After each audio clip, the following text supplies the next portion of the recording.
Hi friends, welcome to yet another new video where I interact and interview prominent doctors who have made a good name in the healthcare industry. One such doctor is Dr. Madan S. Gaekwad.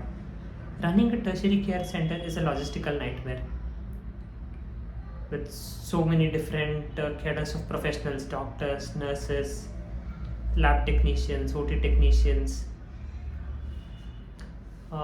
medical records department, drivers, housekeeping staff. It is a whole bunch of different sectors which come to work together to run the hospital machinery. One such person is Dr. Madan S. Gaekwad, who has nurtured the Sagar Group of institutions, the Sagar Group of hospitals from their infancy to make them giants in the healthcare industry.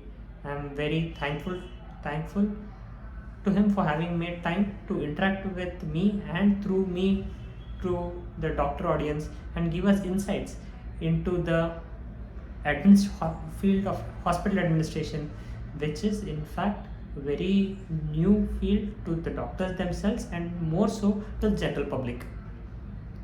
So let's start the video. Hello sir, good afternoon. To introduce sir to our viewers, this is Dr. Madan Gaekwad sir, popularly known as an administrator, a mentor, a healthcare business consultant in the medical fraternity. Welcome again sir, and thanks a lot for making time out of your busy schedule and deciding to spend time with us. Good afternoon, thank you. It's my pleasure to be with you, and thanks for having me today. Very little is known about your parents and your upbringing. So if you can, we'll be very curious and interested to know about your parents, your initial upbringing, because whatever success you've achieved or the distance you've traveled in your career, a lot of bearing will be there on the child's upbringing. So can you little bit enlighten us about that? How was your upbringing? Was there any strong mentor? Did your parents play a role, or was it somebody else who influenced you a lot? My parents, my father hails from Bangalore and my mother hails from a place called Tanjavur in Tamil Nadu. We are originally Maharashtrians. Probably we came to Bangalore during the childhood days of Chhatrapati Shivaji, maybe in 1650, 1660, that is the range we were here. We stayed back and they all went. In fact, the history grows that Chhatrapati Shivaji's father, Shahaji, was in Bangalore ruling this for some time. And the Maratha Empire extended till the tip of India. That's how Tanjavur was. And my mother hails from Tanjavur. Even now the princes are there in Tanjavur. So that's how it happened. So there were connections, relationship, and that's how my mother was married to my dad. My dad had a very very small and humble upbringing. In 1920s and 30s. It was a pre-independence area. India was going through a lot of turmoil. They came from a poorer background, and in fact in his primary school days, childhood days, they used to sit under the street light to study because there was no electricity in individual homes. So that's how it happened, and they came the hard way, and that set the tone for us. We did not have a very luxurious life. So my father then somehow graduated, he became the inter, then got a seat in Mysore Medical College, went to Mysore Medical College, and those hard days, there was something called, in Kannada they called Vara Anna. So each house, they used to feed some students on different days. So that's how he came up. So my mother was a homemaker. So my father, in fact, those days he got opportunity to go abroad, but he could not go because he could not muster 800 rupees. So that was the thing. And then that hard setting, made them to make us, they tried their hard to see that we do not get into that hard way of life. But nevertheless, the moral values, the love and affection, we are a very tight and close-knit family. So that upbringing and insistence on education. That was the key factor those days, insistence on education. My father also had a lot of cousins and extended families. Some of them did not do well in life. So that is the reason he was very particular that we study well. So that made us study well, hard, and come up in life. So my parents, they really had a big influence on me. Right, sir. And your early parts of your academic life, maybe school or college, how were you? As in, were you a very studious, study-focused guy, or were you known for your academics more, or some other other extracurricular activities more? Can you tell in your school and college days? I was not a topper. I was above average. We studied in Mahila Seva Samaj in Bangalore, and then Bangalore High School and all that. I was into other extracurricular activities. Sports. Tennis was my sport, but then some literary debates, and that's how I came. Nothing great to talk about in the schooling days or the academic ways. All right. So then, how did you enter this field of medicine? Was it by chance, or you already decided that I have to take up this field? Why medicine? See, in fact, I was influenced by my father. He was the pioneer in transfusion medicine. At that time, the first transfusion medicine department was in Victoria Hospital. Bangalore Medical College was established by my father. The first one was started in St. Martha. The first department in St. John's Medical College was started. In fact, I did that in Ramaya Medical College, the teaching hospital. So there is a great influence by my father, and those days there were only two choices, either engineer or doctor. So though I was a bit inclined towards engineering, mechanical engineering, but then looking at my father, usually we have a role model, an idol. Right. So that's how it happened, and I entered medicine. All right, sir. Post MBBS, you took up pathology, and right now in the medical field, in your entire journey, you are more popular as an administrator, but nevertheless your first love was pathology, and your special area of interest has been transfusion medicine. In your early years of career as a pathologist, we are more curious to know about how did you take off as a pathologist? What was your contributions in the pathology department, especially at Ramaya? If you can tell us about that, we'll be interested. See, once I finished my MBBS, I had two choices. One, I wanted to get into surgery, or I wanted to get into pathology, surgery, and then probably move on to cardiac surgery. But then my father was running a transfusion medicine, and I like pathology because it's a basic science. I always tell that, you're all neurosurgeons, but can you do without pathology? Even a simple hemoglobin is important before you put the knife. So that's how I was attracted to study basic sciences. I stood first for the state in pathology and second in medicine. So I took up pathology by choice.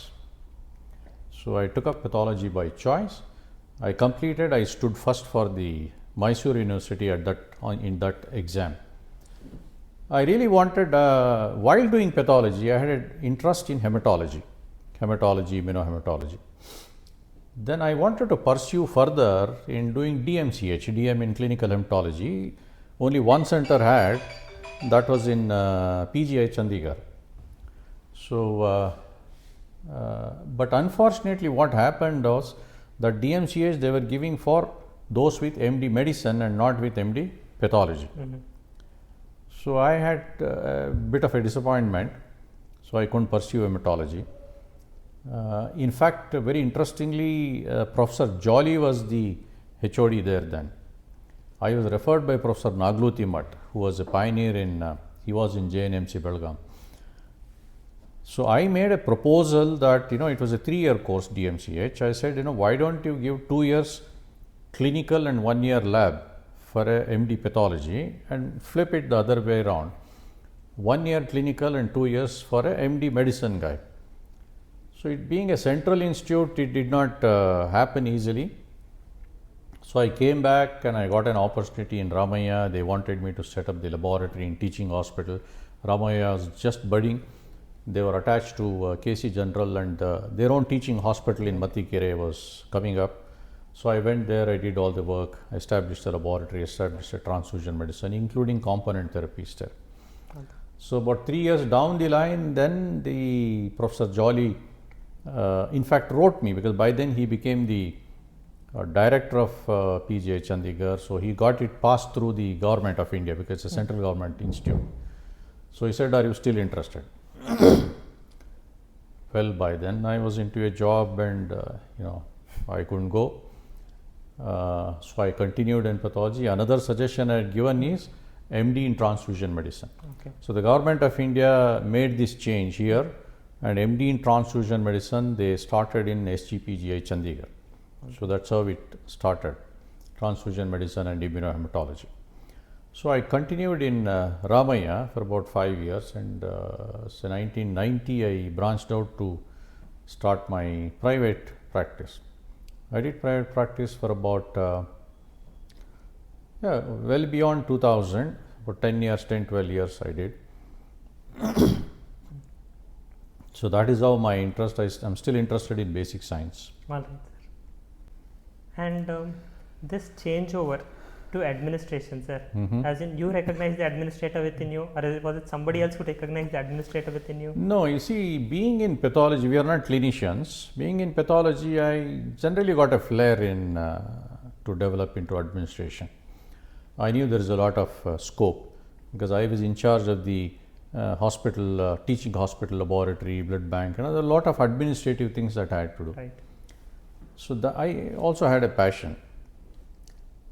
Then in 99, 2000, we started planning to know Sagar, Dr. Sagar, and we all both studied together, though we are family friends. We decided to start a hospital. So that is when I came in. I came in, and it was generally felt that clinician is more involved in the clinical work, and non-clinician would be better suited for this and that. So I took it up, and we put up the hospital. We created an out of the world hospital experience, that wow factor. Then went on. Somewhere down the line, I thought I should equip myself more, because I wanted to get a good grip of the operations, finance, marketing, HR, so on and so forth.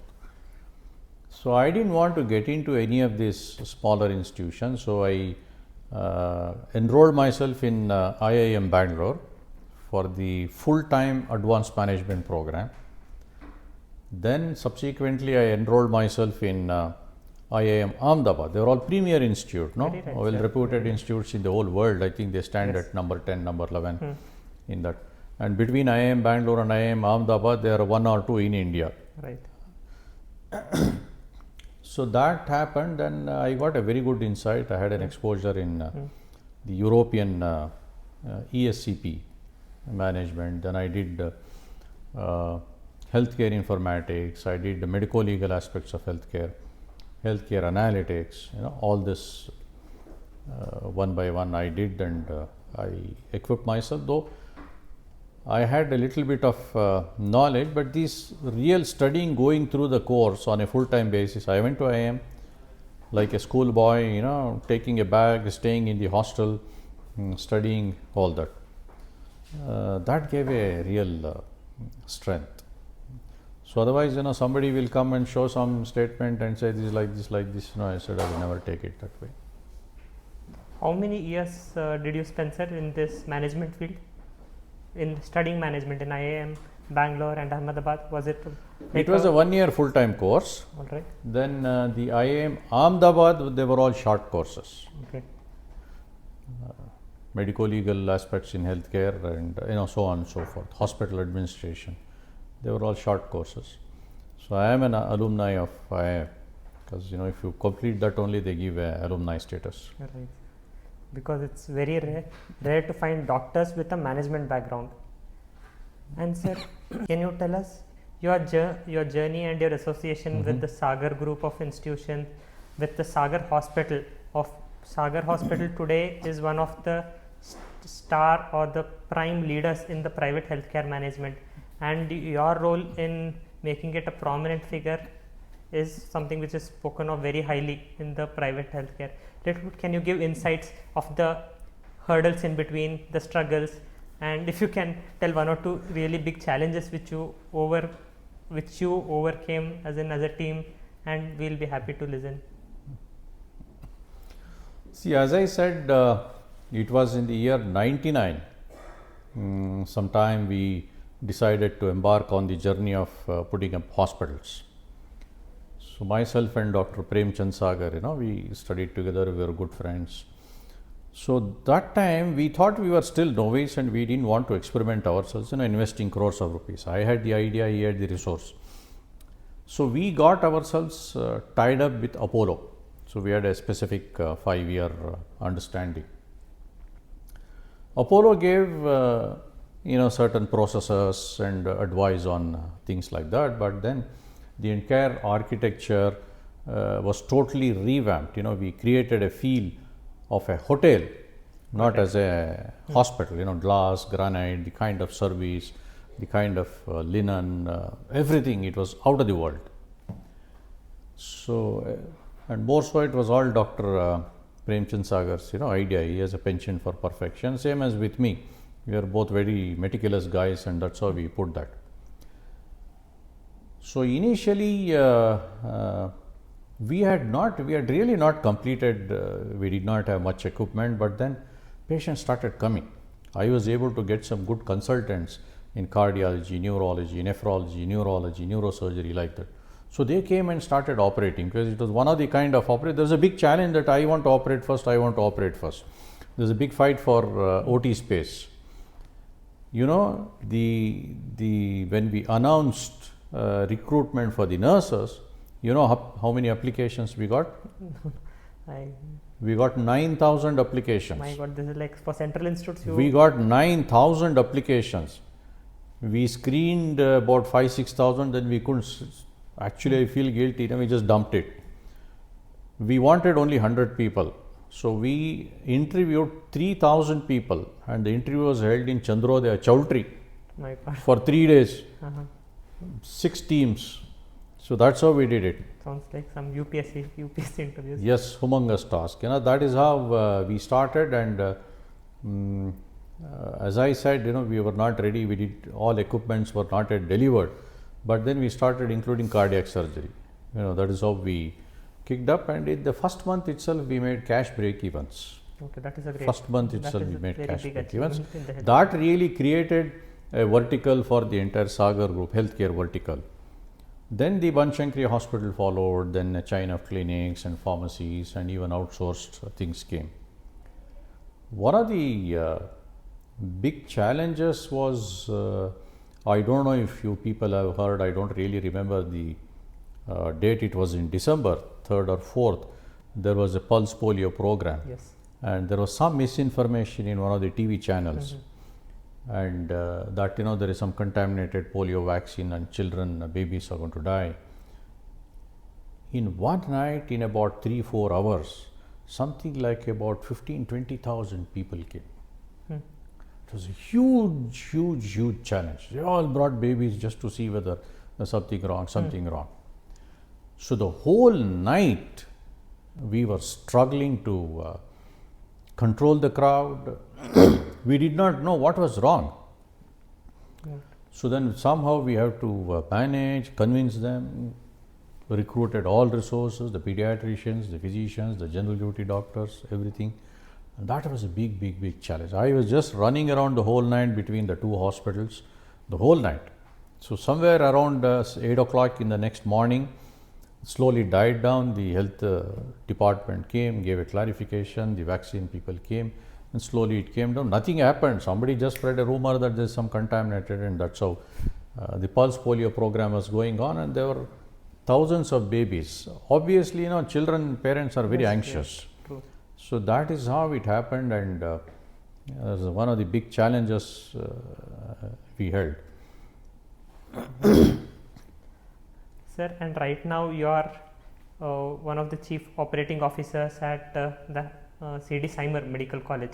A huge part of your professional journey you have spent in corporate, and now there was a shift from corporate administration to medical corporate medical college administration, from treating the affluent business to treating healthcare where cost will be the deciding factor.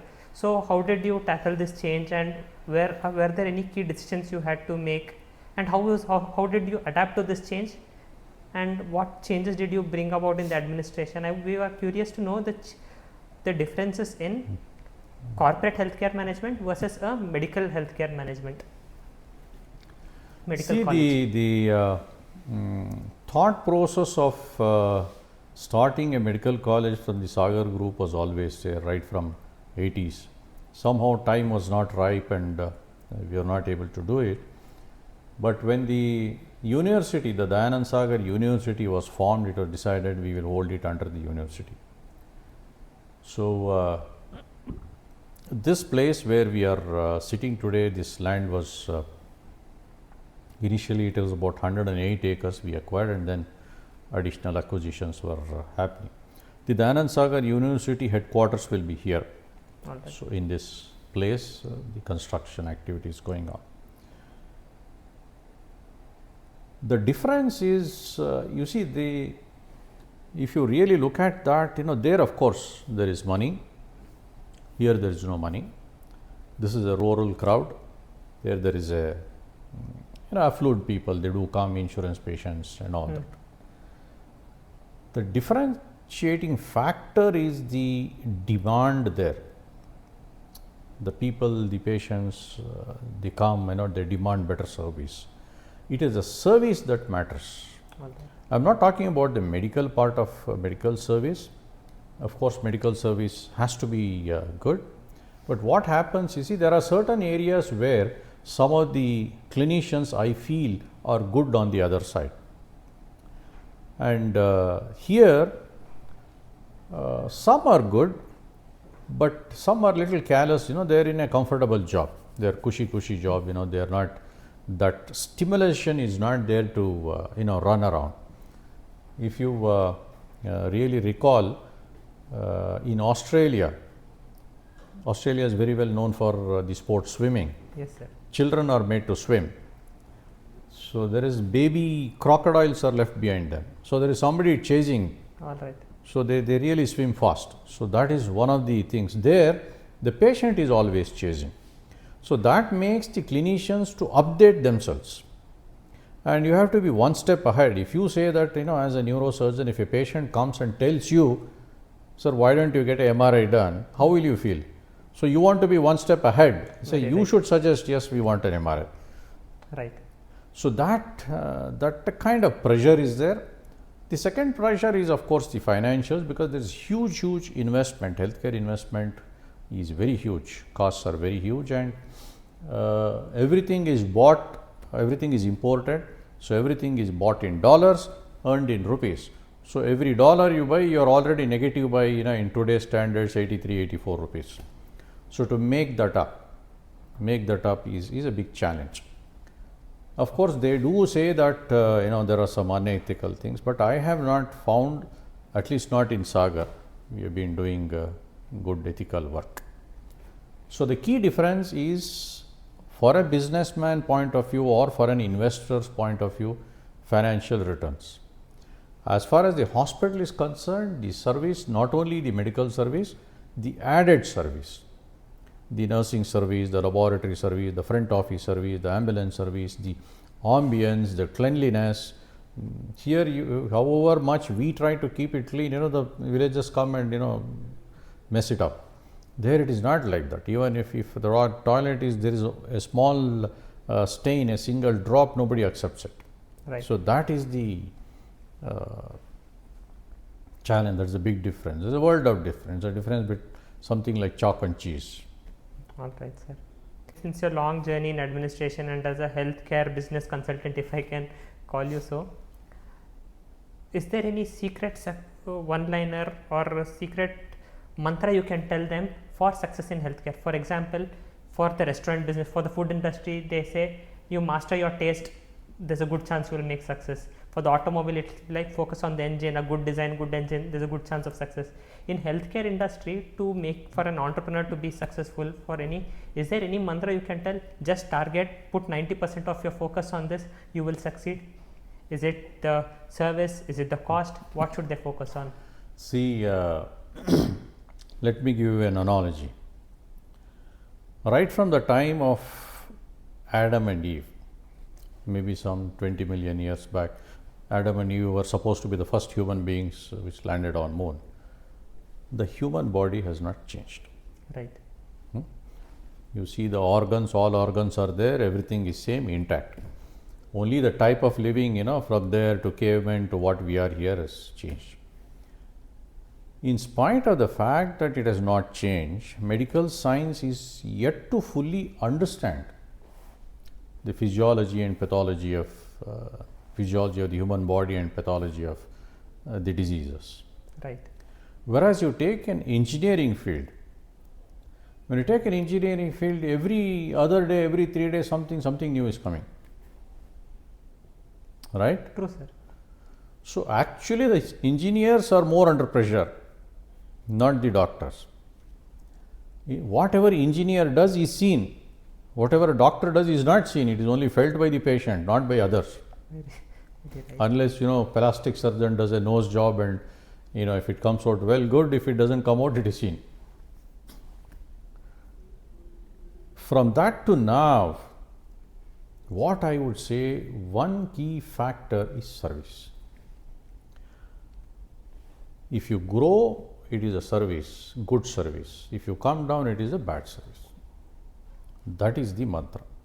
All right. Service not just in, you see, what you do inside the theatre, nobody knows. But how you communicate, put it across to the patient, how do you give the comfort to the patient, how do you make the patient trust you, because they are trusting with their body. They are young ones, maybe young children, elderly people, they come to you. So the time you spend in communicating to them, if you really look at the Western world, see here what we see, we hardly spend about 5-7 minutes with a patient. If you really go to a busy outpatient or any government hospital, okay. Now what you examine a patient will be hardly 3 minutes, 4 minutes. But then, what you speak is another 2-3 minutes and finish, the matter ends there, 5-6 minutes is finished. But if you go to the Western countries, they see, especially in neurology, neurosurgery, they see one patient in an hour. All right. True, sir. I've heard that. So the amount they spend time with the patient, of course, the demands are also like that. In communicating, that is extremely important. Got it, sir. So communication, spend time with them, and little things, welcome them, things. Here doctors in India, they feel that, they are they're in the Maharaja style, they look down upon the patients, which is wrong. See, everybody is a human being. So that is how we are trained, because, we all study in government medical colleges and all the rural people, and you tell them, you just keep quiet, you will keep quiet. So that's not the right thing to do. So it is the service. Of course, knowledge and skill is very important, especially for surgical specialties. Whether it is surgical, medical, communication is extremely important. Right, sir. And to dwell a little more on this, what you said, focus on service. There's the other side of the coin is that at the end of the day, it's a healthcare industry. For anything to sustain profits and profit is a must. You have to profit, only then an institution, be it a medical college, be it anything, to be sustainable, it has to profit. So how do you balance this thin line between service oriented and profit making? Is it actually difficult as it sounds? Because sometimes truly the concept of business would be focus on profit, but in healthcare we can't actually focus only on profits, because there's so much ethics involved, there's patient life involved. So can you help, how did you navigate through these difficult areas of gray zones? See, profit need not be unethical. Profit can be perfectly ethical. Right. Now, why does this word, especially in India, if you really look at the Western world, a simple procedure here, would cost at least 1/4 or 1/5 than what it would cost in the Western world. Correct. So they make huge profits. We don't make profits. But why has this concept come into our minds? See, we always feel that if I fall sick, somebody else has to take care. The doctor has to take care. The government has to pay for it. That is a concept that has come. Healthcare in India is always looked at as an expenditure, not as an investment. Very true. Let's take a person with some open heart surgery, CABG is done. So he pays whatever amount, 1, 2, 3, 4 lakhs, whatever it is. It's an investment because he is going to get well. And at least for 10 to 15 years, his quality of life is good. But they don't feel like that. They just go there and said, oh, I spent 2 lakhs. Very right. In India, for everything, people keep reserves. For education, they keep. For marriage, they keep. For building house, they keep. Healthcare, they don't keep money. Yes, so they feel it is a burden on them. It should not be seen as a burden. It should be seen as a investment. Now, what is happening is, unfortunately, even the government is trying to do that. If you ask me, in my opinion, government should focus only on primary care. They should not get into secondary, tertiary care. Their job is public health. They should stick to public health. All right. And allow the insurance companies, like the US model. You have the government owned model in UK and Canada and Australia and New Zealand, most of the Commonwealth countries, and it's an utter failure. You have a person waiting for a CABG for 2 years and he will die by then. All right. You go to US, insurance pays, they also make a good margin, they give good service, and they come back.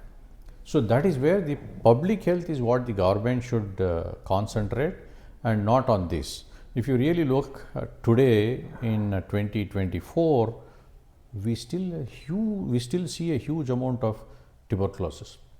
Right. India is a kind of a unique situation where the communicable or infectious diseases are also high prevalent. About 40-50% of the deaths are due to infectious diseases, and 40-50% of the deaths are due to non-communicable diseases, lifestyle diseases, and maybe some 10% due to odd, road accidents and natural disasters and stuff like that. If you go to the Western world, infectious diseases are not there, probably 2, 3, 4%. So that is where the government has to concentrate. All right. So all the resources spent is where the government has to concentrate in trying to keep people healthy, prevent them from falling sick. And the mentality in India is, you will see, you take a guy who will happily smoke for about 20-25 years, so he will get a throat cancer and he expects you to take care of him. Who asked him to smoke? The doctor did not ask him to smoke, no? Right. That mindset has to change.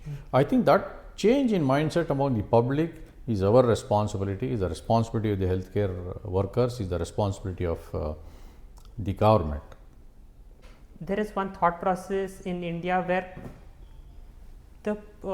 there's in the healthcare sector, private occupies more than 50-60% of the healthcare service providers in India. 70%. 70% to be precise, as you know better. But it's the reverse. The ratio is reversed in the Western countries. Yes. And here people here feel maybe we should follow their footsteps and our healthcare system will improve. And maybe people in the US and the Western countries feel Indian healthcare system is better because they know the pain of the waiting list. So what is your opinion about this? Is it something like always people feel grass is greener on the other side, or is it like whatever we are doing, more and more privatization of healthcare would be good, or more government should take up the responsibility of health, primary, secondary, tertiary, everything? No, as I just said, the government should only focus on the primary healthcare delivery, keeping people healthy. Got it. They should not get into the sickness part. Why is the government getting into sickness part? The government is getting into sickness part because they feel there are poor patients he cannot afford. No, but there is a cost to it. If you spend ₹1 lakh in a private hospital, the cost in a government hospital is equal. Though the patient may pay 2,000, 3,000, 5,000 are free, But somebody but else is somebody paying. else, the taxpayer is bearing that fund. Very right. This thought process. Cost is not going to go. Every single small piece of cotton is cost. It's not coming free. So the cost is same. Because they take the difference and say that it is expensive. No, not at all. That's not the concern. So my suggestion is the government should stick to preventing people getting sick and leave if we get sick. You should go to private institution. You insure them, the insurance will take care. Right, sir. And this concept, I think we should all get it straight and right. In the private, it is you yourself you're paying from your pocket. When it comes to medical college, it's not the treatment is costing less. It's not coming from your pocket, it's coming from somebody else's pocket. Somebody else's pocket. Obviously, you go to Victoria Hospital, the healthcare system, the government allots about 2.5%, 2 to 2.2% of the GDP. Whose money it is? It is taxpayers' money. Right. Now, my point is, the taxpayers' money should not be spent in treating tuberculosis or treating HIV or treating malaria or all these diseases, diarrhea, dysentery, GI. Why can't you prevent it? Right, sir. Very thought to develop. Why can't you prevent it? In our present MBBS curriculum, Yes. nothing much is there about administration and hospital economics.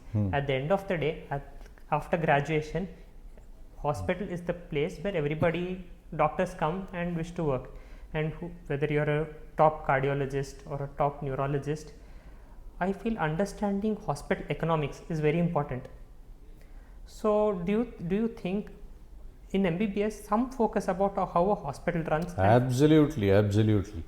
I don't suggest that it should be hospital economics. I would suggest it should be general economics. Plus, on top of it, there should be a hospital economics. Once the I don't know if it can be included within the MBBS curriculum, or if it is not in the MBBS curriculum, when they get out, when they do internship, 1 year internship, there should be at least about 2 to 3 months exposure on this management. I would suggest it is not only for MBBS graduates, any graduate should have at least 2 to 3 months exposure in management, general management. Very true, sir. So that is how they improve themselves. They start assessing themselves, they start contributing more. So that is what happens. I strongly suggest at least there should be a 3-month program. Let us put it like a finishing school. See, you have studied MBBS, you know all the clinical aspects, you know the treatment aspects and all blah blah everything. But do you know the social skills? You don't know the social skills. What you are learning in the MBBS curriculum is the science of medicine. Are you learning the art of medicine? So medicine also has an art. Very true. Medicine is an art. So that is not there. How do you communicate? How do you break a bad news to a patient, a relative? Got it, sir. So the science of medicine, the compassion, caring, ethics, touch and feel, that art of medicine is never touched upon. And what I would say, if you really look at the Western system, if you have to do a residency, let us say you want to do a neurology, neurosurgery residency, and you do all that. Let's take the example of USMLE. You get a very high score in USMLE. You will not get a seat. All right. The interview process is a 2-day affair. So you are called the previous day evening for a dinner with the senior residents. Then you go the next day, the whole day, it starts at 7 in the morning till about 5:30 in the evening. How do you interact? That is what they see. Very right. So we are only looking at IQ, intelligent quotient. We are not looking at EQ. So that is how some people, some MBBS graduates are very nice, compassionate. There are some people who are, fierce, aggressive. Same thing holds good to everywhere else. You take the police department, you take the administrative department, any department you take, we do not take the emotional quotient at all into consideration. There is no selection. You get high marks, you get 200 out of 200 or 190 out of 200, yes, you get a seat and walk in. Got it, sir. So that system has to be introduced. And one query which is in my mind also and in the mind of many healthcare entrepreneurs is, right now healthcare, to set up a big hospital, to make it big in the healthcare industry, right now all big players like be it Apollo, Fortis, Sagar, they are all coming into the play, and the idea we have is it's very capital intensive to enter into the healthcare sector as an entrepreneur. And it is previous years, maybe 20 years, 30 years ago, there were many doctors after say 10-15 years into the career, they would establish small nursing homes that would gradually build into bigger hospitals. Nowadays doctors are slightly stepping back. They feel hospital business, starting it small, it's more than making money, they burn money, because there are very big competitors who have crores of rupees with their marketing, the ways of their marketing, and it's very difficult to compete with such big giants. Do you agree with this, that in today's Absolutely agree with that. You see, in olden days, if you really look at about 30, 40, 50 years, there was a doctor, he will start a nursing home, he was the doctor, he was the surgeon, he was the physician, he was the administrator, he was the nursing home owner, everything. Now the entire dynamics has changed. There is a paradigm shift. Healthcare administration is no longer a doctor's job. Healthcare administration itself is seen as a specialty. Like you become, after MBBS, you become a physician, you study 3 years or something. Similarly, you study 3 years and do your MD in hospital administration or MHA, Masters in Healthcare Administration. So it's a specialty by itself. So that is where the quality aspect is taught, the finance is taught, the operations is taught, the HR management is taught, the housekeeping is taught. See, these are the things that are taught in that, because it's a specialty by itself. No longer a physician or a surgeon can manage, one hand this, one hand that. No, that's all gone. You cannot deliver quality. In those days, the expectations also were there. Expectations also was something like that. Today, see, if you want me to take through the journey very briefly, let's say when my father was practicing about 50, 60 years back, it was primarily prescriptive medicine. Now, what does it mean by prescriptive medicine? A patient comes, the doctor will give a prescription, and patient will blindly follow it without questions. Then came the era of promotive medicine. What is promotive? Healthcare was promoted both by the government agencies as well as the private agencies. They would say, no, if you do this, you will get cancer. If you do this, you will get malaria, you will get this, blah, blah. The awareness was created. So people started knowing that there is a hygiene issue, this issue, use toilet and blah, blah and all. That's what we studied. Then came the era of participative medicine. Now the patient participates in the decision making.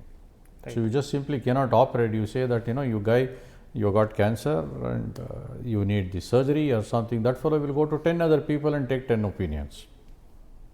So he has to participate, and he has every right, because it is his body. He should know. So they participate in the decision making. In earlier days, you say, hey, operate ಮಾಡ್ಕೊಳ್ಳಂದ್ರೆ ಅವನು blindly will do it. Got it. Now, from participative medicine, we are in predictive medicine. So we predict diseases. What will happen in future? I think we know the famous case of Angelina Jolie, who underwent a double mastectomy. Yes. She carried the genes for breast malignancy. It was predicted that at some point of time I was going to get it and knocked it off. That may be an extreme case, but then there are genetic labs. They established genetic lab. There is genetic engineering. Proteomics is now gone. It is moleculomics. You go to the level of molecules. So that's where it happens. So from prescriptive to promotive to participative to predictive, you have come a long way in the last 50, 60 years. So every patient has got a right to know about his body and take care of his body.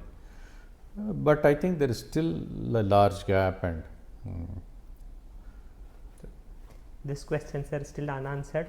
Regarding the healthcare entrepreneurs, what will be your advice to them if they decide I want to start a hospital? Would you say go ahead? See, there are certain figures and indicators. Today, if it stands, we say gross block in financial terms, or the investment that is required, anywhere between 1.2 to 1.5 crores per bed, if you go by per bed. Okay. So, if you want to put up a 100 bed, then it's going to cost you about a minimum of 150 crores. So, that's the measure. Because you need the bed, you need equipment, you need place, you need all that, firefighting system, blah blah blah, so many things, operation theatre, microscope. Your own microscope is 6-7 crores, 5-6 crores, CT scan, MRI, so many things are required. If you really take an average, that is what it is. Now, having invested that much, the investor, forget profit, has to recover it. Right. Some point of time. Now, no fool would invest and say, I will recover in 20 years, 50 years, 100 years. So, having invested, he has to get back his money. If you park your money in bank, today you will get an interest of about 7.5%. At least you should get that. Yes. That is not an interest. You are not gaining anything because your inflation itself is 8%. True. So, it is not even inflation correction.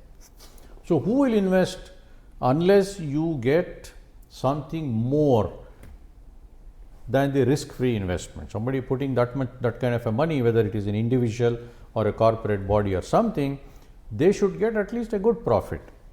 Right, sir. Good money. So, persons investing 100 crores, 200 crores, 400 crores, as an individual is not possible. It has to be a body. Either it has to be a trust or a corporate body, or pooled in, generated and all. So, they all expect some kind of a return. When I put my money, I should get, I am taking a risk because the money can come or go fat. So, for the risk I am taking, I need a return much more than the risk-free return of 7 to 8%. I need at least a double. That is how your equities and mutual funds and work. So, what is wrong in that? Yes. Right. So, when that kind of investment goes, it requires that kind of expertise to manage.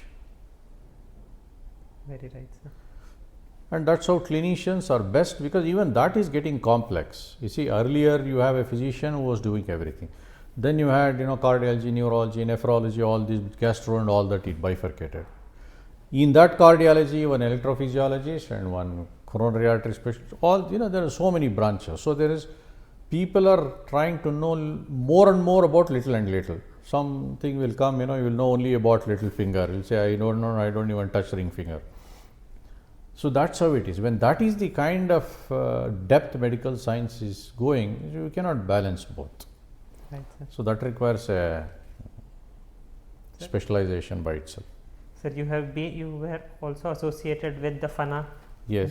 And with KPME, and you were a key advisor with the insurance advisory to the government.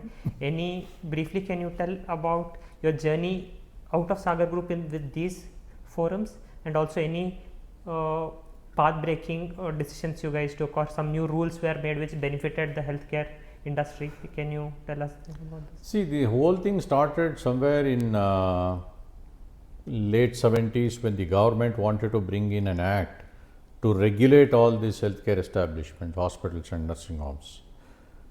The primary intention was not to do anything good to either the patients or the citizens or to the hospitals. It is only to see that they have a hold on that. They thought in those days nursing homes were making good money, and probably they were true. Any field they feel that there is good money, the government wants to have control over it. So, that's how it came, and that is how the association started. Then there was a lull, it went into cold storage, and it didn't wake up till about late 90s. So, late 90s again the whole thing started. So, that is when the earlier association was changed into PHANA, which said Private Hospitals and Nursing Homes Association, and I was a member right from the day one. So that's how it went, right from being a member up to president of the organization. I was involved in PHANA. We used to fight for the rights, I'll give you an example, like, you go to Infosys. Infosys electricity bill charges per unit charge is 3 rupees 50 paisa. Okay. But for us it is 9 rupees. Okay. Now who makes money? Infosys. So the government gives subsidy to them, but they don't give it to us. We are treated, another thing which coupled was the introduction of the Consumer Forum Act, because healthcare was brought under the Consumer Forum in 85-86. So that made things very shaky and dicey for doctors, because I don't know. So I'm just dragged into the Consumer Forum. So that's where doctors became defensive. So that is when the association came into picture, so that doctors have to be defended. Not every case a doctor is wrong. Unnecessary blame came. So that evolved into certain setting standards. Yes, there were some loopholes in the nursing homes also, because they were not up to the standards. So then the PHANA as a body started advising, no, you should have these standards. You cannot run a theatre in kitchen. There were times when nursing homes were operating in kitchen. They used to take one house on rent and the kitchen was the theatre. Storeroom was the label. That's how it was. Then PHANA started advising like this. So that also the Karnataka Private Medical Establishments Act, they took that and they adopted that. So they made some draconian rules that if something goes wrong, doctor will be arrested without trial. So that is bad. So we fought for it, we got it eliminated, that's how the fight went. And PHANA is the organization. I was the past president. Now the insurance companies came. What happened was the insurance companies came in sometime in mid 90s, in a big way. They were paying us. They were paying the hospitals. But there was huge delay. I'll give you an example. One lady came in our own hospital, delivered. After 3 years, she came back for the second delivery. The first delivery bill is still not paid. Okay, that is really difficult for the hospital to manage. Yes, difficult to hospital management. So that is where we took the fight. We took the fight to the insurance companies, nothing happened. Then we had to approach the IRDA, the regulatory body. Then we were instrumental in forming a healthcare advisory body within the IRDA. So I was a member of that, because I was active in PHANA and I was selected and I was a member. We gave a lot of tips. Some of it has been implemented and some are not. You see, the prime thing was they said that we are losing money in healthcare payment to healthcare hospitals and all that. Obviously, you lose money. In those days, software was there and all the software companies were there. They were all youngsters. If you really look at the Bible of the healthcare manual, it doesn't pay for delivery. Okay. Delivery is not a disease. It's not an illness. It's a natural process, a physiological process. But what happened, these big IT companies, by their clout, and the companies, insurance companies, in a enthusiasm to grab market, they included that. Now 70% of the claims were for deliveries.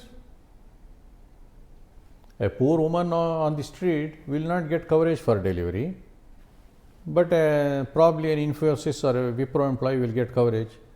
What is this difference? Right. Yeah. So the insurance company started losing money.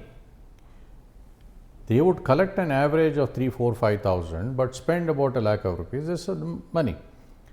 Secondly, the companies were making money in other risk areas like motor insurance and all that. So why are they collectively telling this?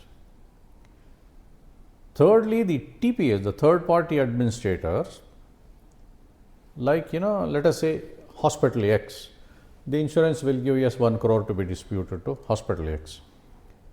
There were some rogue TPAs, they used to give only 10 lakhs and 90 lakhs they used to invest and play it in their market Okay. open market. And 2008, when there was a downfall in the market, they all crashed. Okay. They never paid. They said in Bangalore itself, we said there are about 350 crores outstanding between about 5-7 hospitals. Now the IRDA was, they didn't know what to do. I said, we have not received. Now the insurance has said that they are under loss. Then where did the money go? Where did it go? Right. If we have not received, it should stay with the insurance company. But insurance company says, no, we have lost it. It's in the hands of the third party. If it is your loss, you have mismanaged, why should I suffer? I have already provided the service. Correct. This is where we went on, fought with that, and I was at the forefront. I was in the council for about 2 terms, and then there are others now. In your professional journey, you have reached certain heights, which is a dream for many youngsters like us, where to reach. So, having already reached this pinnacle, is there any vision you have, or you feel any work is still undone? This I want to get it done. Is there any such vision you aim, you want to still achieve? Anything like that? Here, anywhere in your professional career, do you have anything like, I have to do this, I have to see this done in my lifetime, something like that?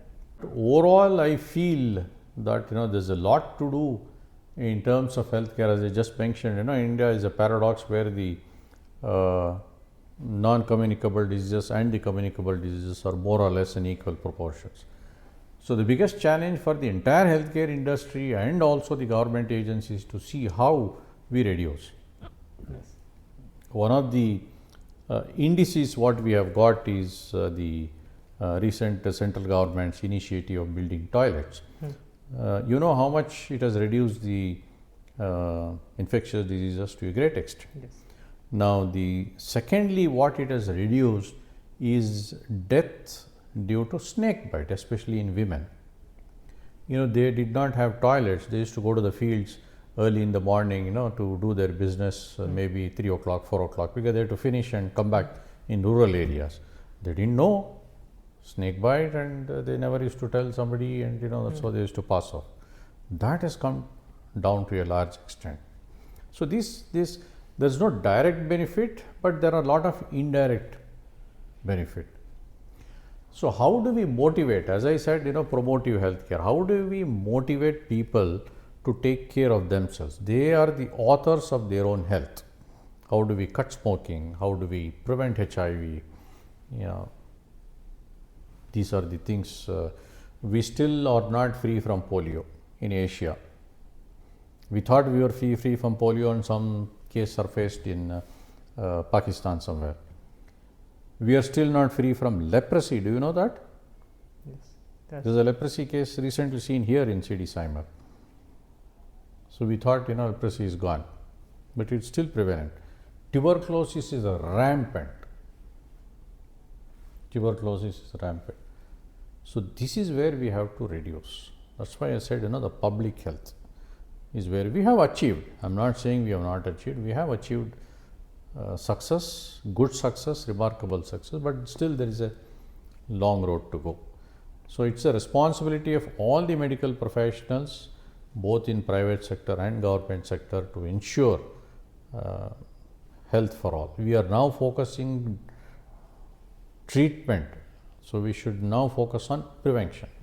Right, sir. Thank you, sir. Thank you for your valuable time. My pleasure. And thank you for giving valuable insights into this totally new field of healthcare administration. Thank you once again. It was a pleasure talking to you, sir. My pleasure. Thank you very much. Hope you all enjoyed the video. See you all again in the next video with more interesting information and newer insights. Thank you. Take care.